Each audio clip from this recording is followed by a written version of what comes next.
Je retrouve ces sensations que j'avais eues l'année dernière quand j'étais venu faire différents cases là. D'ailleurs le Colson Cave, là où je vais arriver d'ici 1 heure, je l'ai choisi parce que justement je connais, j'y suis déjà allé. C'est une grande pente douce avec un fond sableux, 2-3 mètres de fond. C'est parfait pour prendre le mouillage, c'est bien protégé. Je vais certainement y passer la nuit pour me reposer. Parce que mine de rien, la nuit dernière, quand j'ai quitté le Rio, il a fallu tirer des bords dans la Baía da Matique qui est en partie sur une mer ouverte. Ça n'a pas toujours été facile. Et je vois que cette première nuit a été fatigante pour le corps. J'ai des courbatures un peu partout. Donc il faut que le corps lui aussi s'habitue. Donc une journée comme aujourd'hui, c'est parfait. Ça permet de faire une transition, de se reposer. Donc je vais bien dormir au mouillage cette nuit. Et demain, je repartirai, je sortirai de la barrière de corail. Et là, après, ce sera la mer ouverte jusqu'à l'arrivée en France.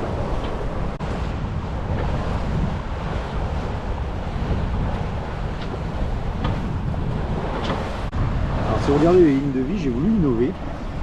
Généralement, les lignes de vie sur les bateaux, on les met ici sur les côtés. Là. Elles courent tout le long. L'inconvénient de ça, c'est que si jamais pour une raison ou une autre, on passe par-dessus, la ligne de vie, elle nous retient attachés au bateau, mais elle ne nous tient pas à l'intérieur forcément du bateau. On est vraiment trop près du bord. Donc je me suis dit, c'est tout simple, il suffit de la mettre au milieu. Donc je les avais tendus en les faisant passer sur le roof là, du bateau, comme ça.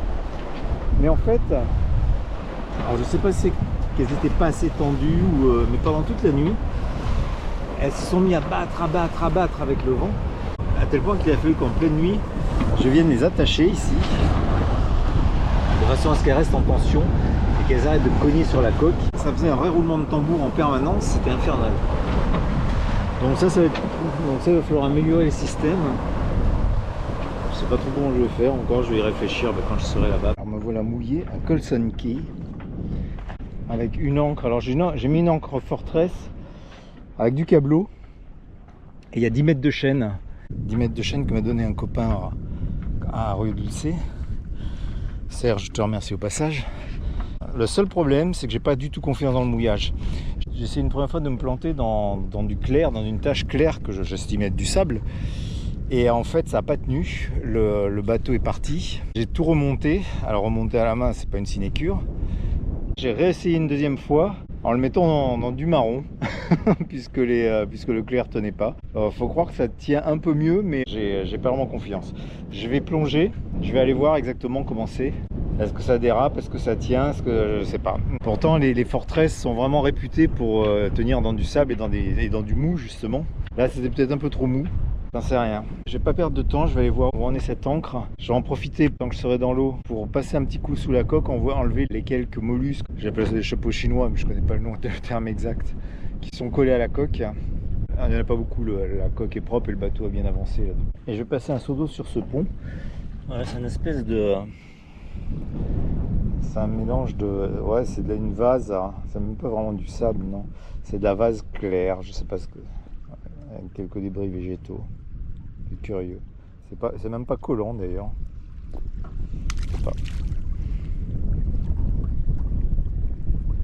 Bon, en tout cas, si déjà le capitaine n'est pas satisfait du mouillage, il y a peu de chance dans ce cas-là qu'on y reste longtemps.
Alors pour plonger, je sais pas si je vous en avais parlé, mais j'utilise une petite bouteille comme ça, et ça c'est vachement pratique.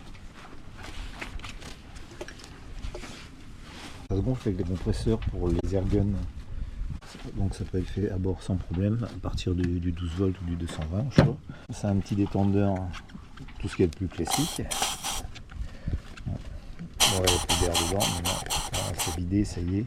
Donc ça c'est une marque chinoise, mais il y en a d'autres. Hein. Mais en tout cas, d'avoir ça à bord, c'est vraiment pratique, ne serait-ce que pour la sécurité. Si un jour il y a besoin de plonger pour libérer un boot dans l'hélice ou un truc comme ça, c'est vraiment bien d'avoir un truc comme ça. Alors moi j'utilise en fait essentiellement pour aller gratter la coque. L'autonomie est assez limitée, hein. En 10 minutes le truc il est vide. Je profite de cet arrêt pour faire tout un tas de petits trucs qui étaient prévus, mais que j'ai pas voulu faire sur le moment du départ parce que je voulais partir. Et comme par exemple mettre des serflex au niveau des manilles, là où ils sont partis. J'ai retendu un ruban, j'ai remis l'attention dans un ruban. Protéger les anneaux brisés, pareil, de façon à ce qu'ils évitent de s'ouvrir. Là avant j'avais mis du fil d'inox, en fait c'est ce qu'il y a de mieux à faire. Les anneaux brisés comme ça, je les mets avec de l'automal, je les recouvre d'automalgamant pour les protéger. Alors de nouvelles du mouillage, ça s'arrange pas, j'étais en train de changer les lignes de vie, parce que l'installation que j'avais faite ne me convenait pas. Quand tout d'un coup, l'alarme de mouillage s'est déclenchée et le bateau a de nouveau dérapé. Alors, ça c'est dangereux, parce que j'ai une deuxième ligne de vie qui est libre là. Il ne faudrait surtout pas qu'elle s'envole et aille se prendre dans l'hélice, alors là ce serait la totale. Bon ben il n'y aura pas de mouillage ici ce soir, on prend la route directe. J'ai pas regardé la météo, mais ça devrait pas être quelque chose d'extraordinaire. Déjà là je vais sortir de la zone du plateau corallien, j'ai 2 mètres de fond seulement, je vais rejoindre l'Inner Channel. Dès que j'aurai de l'eau et que je serai passé à travers les petites patates de corail, les petits hauts fonds qui sont remettés à gauche, je hisserai les voiles, tout doucement, simplement pour maintenir le bateau sur sa route. Et on va faire route donc vers Belize City, là où il y a le chenal, pour rejoindre la haute mer. Je voulais pas faire ça de nuit, j'aurais préféré le faire de jour demain matin, mais le sort en a décidé. Pour sortir, là, je vais suivre la route par laquelle je suis rentré. On envoie les voiles. Moi qui voulais finir de ranger le bateau, faire les choses bien et tout, c'est raté. Pour avoir la haute mer, j'ai un peu de temps encore, je pourrais le faire en route. En essayant de garder le bateau à plat. Vous voyez pas grand chose, bah moi non plus. Je suis en train de suivre le chenal qui permet de sortir l'intérieur de la barrière, qui permet de rejoindre la mer. Alors tout à fait honnêtement, moi j'étais ici. J'aurais pu traverser là et épargner toute cette espèce de serpent. Le problème c'est qu'ici, là, il fait... voilà ce qu'on voit. Vous voyez à peu près la même chose que moi, c'est-à-dire absolument rien. Connaissant l'imprécision des cartes sur le Belize, donc je suis en train de jouer Over Prudent et je suis le chenal qui normalement est fait pour les cargos. Alors voilà, je vous explique ce qui s'est passé hier. Hier, j'ai quitté Colston Key qui était ici. L'idée première, c'était d'aller prendre un mouillage, c'est-à-dire de passer la journée et la nuit. Et ensuite, je serais remonté le long de la barrière.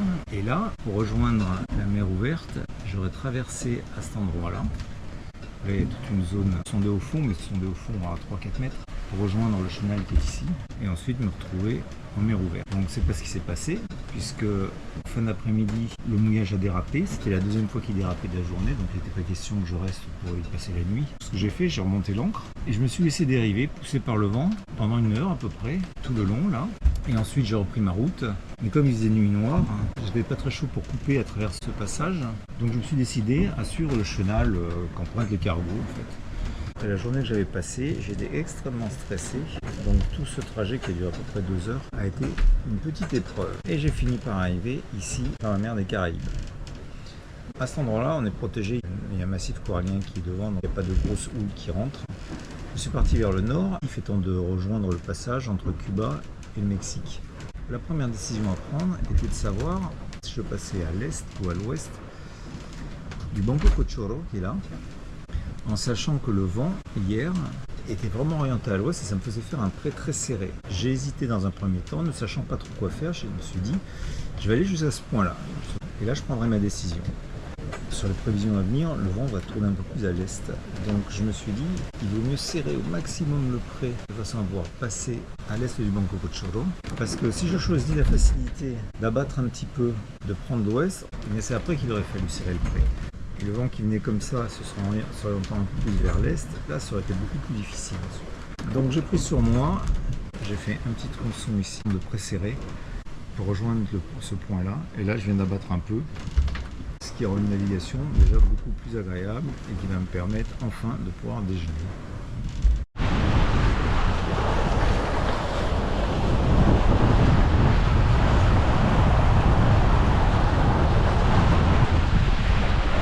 La mer des Caraïbes dans son gros rôle de grande lessiveuse qui pour ça n'a rien à envier à la Méditerranée d'ailleurs. Alors après ma journée d'hier pourrie au mouillage où rien s'est passé comme prévu et la nuit assez stressante qui a suivi où il a fallu passer de nuit le chenal qui permet de rejoindre la mer ouverte, c'était stressant. Mais il faut savoir qu'en fait il n'y a absolument aucun danger de faire ça parce que le chenal est très large, il est bien balisé. Et quand on a eu des galères toute la journée, on se dit pourquoi pas finir en beauté planté dans le chenal quelque part sur un rocher qui ne serait pas signalé.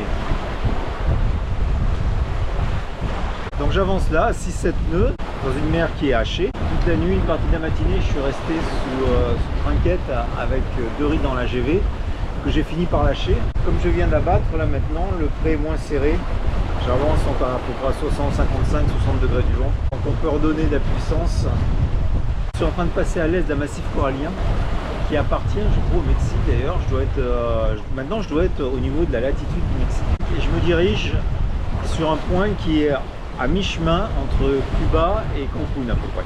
Alors là, il faut que je continue à avancer parce qu'il y a une dépression tropicale qui arrive d'ici 48 heures. Et par chance, il y a du vent, ça donne une navigation assez secouée, assez tonique, mais au moins ça avance. Et je pense que quand la dépression arrivera à ce niveau-là, moi j'aurais déjà passé la latitude de Cuba. Enfin, j'espère en tout cas. Alors je navigue au près à 40-45 degrés du vent et j'essaie de rien lâcher, mais c'est assez facile parce qu'aujourd'hui la mer est pas trop agitée, beaucoup moins qu'hier, beaucoup plus calme et c'est un vrai plaisir. Regardant les voiles, je me rends compte que le génois, je reprends de la drisse qui fait des plis.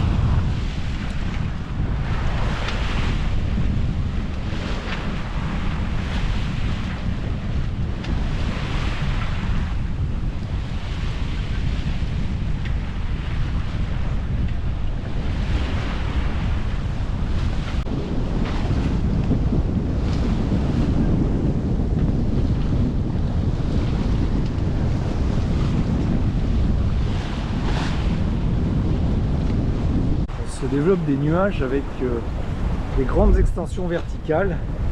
Il y en a de devant là-bas, il y en a d'autres derrière. Le fait qu'ils soient derrière, même si c'est pas dans le sens de vent, ça ne veut pas dire grand chose.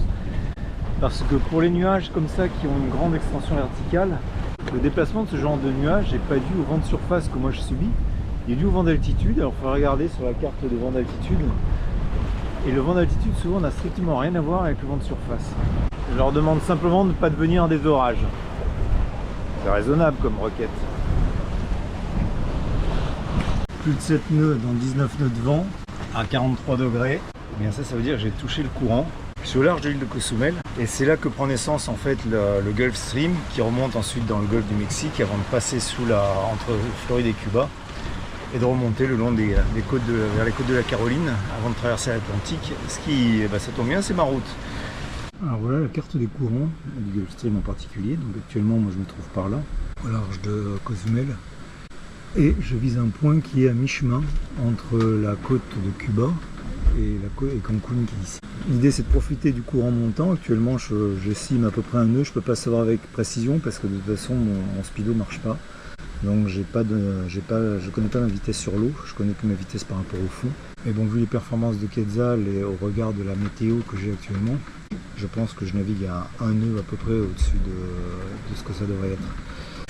Donc l'idée ça va être de ne pas remonter trop haut, mais rester en fait assez bas, là et du côté de la côte de Cuba, Après, une fois la pointe de Floride est passée, c'est gagné.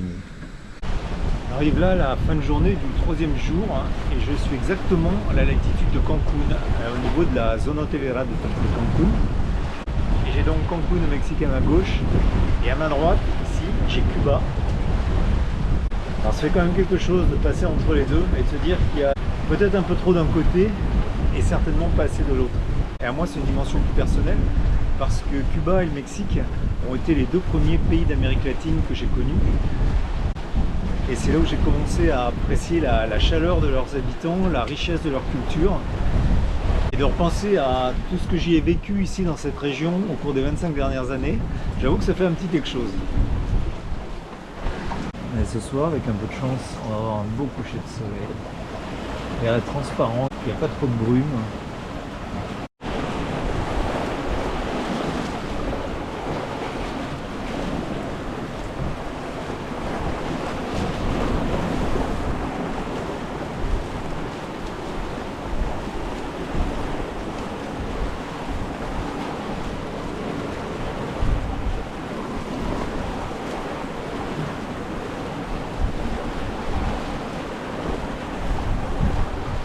Ah, c'est bizarre comment le vent s'est levé brusquement dès le coucher du soleil. Il est monté à plus de 20 nœuds. La mer aussi s'est agitée, a commencé à s'agiter. Alors le bon côté c'est que du coup j'avance à 7-8 nœuds. Parce que c'est vrai que toute la journée j'avançais mais grâce à l'aide du courant surtout. Donc ça c'est la pointe de Cuba, ça c'est le Mexique. Et moi je suis là. Et dans cette zone, eh bien on peut pas dire que je sois le seul. Hein. C'est des beaux bébés qui sont là. Des trucs de 300-350 mètres de long, du tanker, du porte-conteneur. Celui qui m'embête, c'est celui-ci, le Fernão de Magalhães, qui risque de me passer vraiment très près. La distance à laquelle on va se croiser, tout à l'heure elle était de 200 mètres, donc je modifie un peu ma route. D'ici là, ça va certainement changer, mais en attendant, il est à surveiller lui. Alors, on est en pleine nuit et je continue à slalomer au milieu du trafic. Et il a fallu que je laisse passer le Lem Marigold ici, qui n'était pas très enclin à modifier sa route, étant donné qu'il y a du trafic un peu partout. Il m'a contacté à la VHF, donc pour lui simplifier la tâche, j'ai ralenti, changé mon cap, le temps de laisser passer, et je reprends la direction.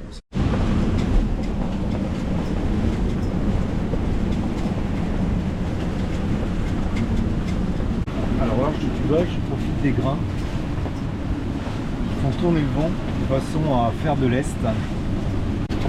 Là j'ai 2-3 jours pendant lesquels je me retrouve avec un vent de face à 100 de marge de manœuvre parce que j'ai le Cuba d'un côté et la Floride de l'autre. Donc là j'ai un petit peu. Donc là j'ai un petit grain qui me permet d'avancer vers l'est, là, vers du 60-70.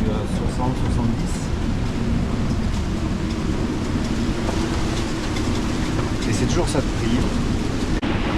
Un petit grain, tu forces de plus en plus. Hein.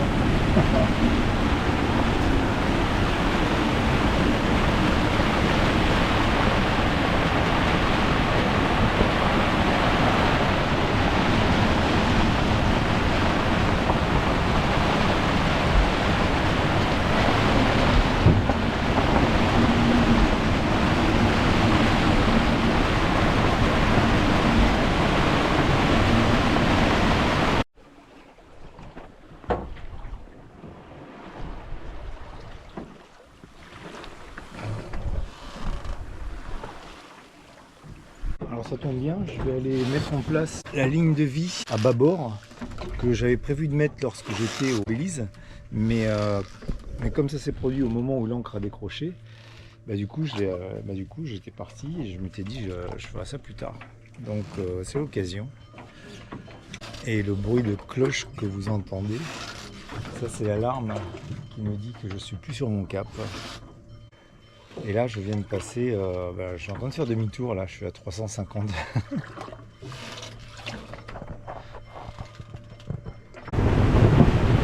alors là, ça vient de me tomber dessus en 10 secondes. Je vais remonter à plus de 40 nœuds. Je ne vais pas rouler mon G-moi parce que la drosse a cassé. J'arrive pas à descendre la grande voile non plus parce qu'il y a trop de pression et je sens plus. Donc je suis pas dans une super situation.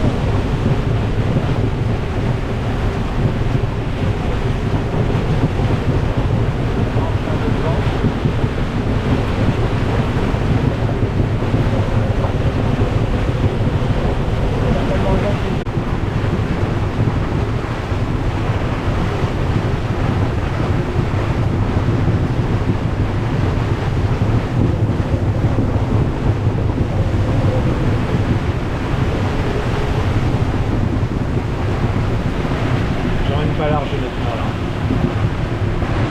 Ça me soit tombé dessus comme ça, sans que j'ai rien eu le temps de rien voir venir, j'en reviens pas.